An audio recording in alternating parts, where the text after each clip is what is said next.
Vision 2047 కోసం ఇప్పుడు పనిచేస్తున్నట్లు CM Chandrababu తెలిపారు.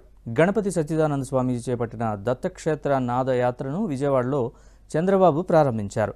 స్వర్ణాంధ్ర సాధనే తన సంకల్పమని, ప్రతి ఒక్కరికి ఆధ్యాత్మిక భావన ఉండాలని సూచించారు. అనంతరం గణపతి సచ్చిదానంద స్వామీజీని చంద్రబాబు సత్కరించారు.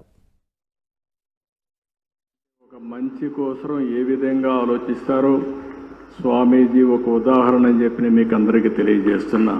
వారి జీవితంలో మీరు చూస్తే దత్త క్షేత్రాలు పెట్టి అక్కడ భక్తుల కోసం అనేక సందర్భాల్లో రావడం, ఒకసారి ఇక్కడే వారిని కలిశాను, హైదరాబాద్లో అనేక సార్లు కలిశాను. వారిని ఎప్పుడు కలిసినా ఎంత సమయం ఉన్నా అక్కడే ఉండాలి అనే మనశ్శాంతి ఆయన దగ్గర దొరుకుతుంది.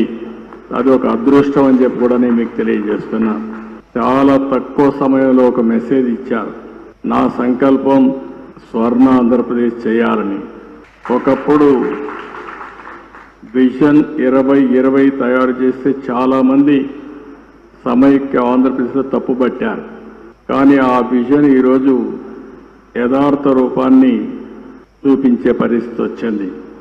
ఈరోజు ఏదైతే విజన్ 2047 స్వర్ణాంధ్ర దిశగా ఆలోచిస్తున్నాం, నేను స్వామీజీకి ఒకటే హామీ ఇస్తున్నా, ఏదైతే సంపద రావాలి, అదేవిధంగా మీ అందరికీ ఆనందంగా ఉండాలి.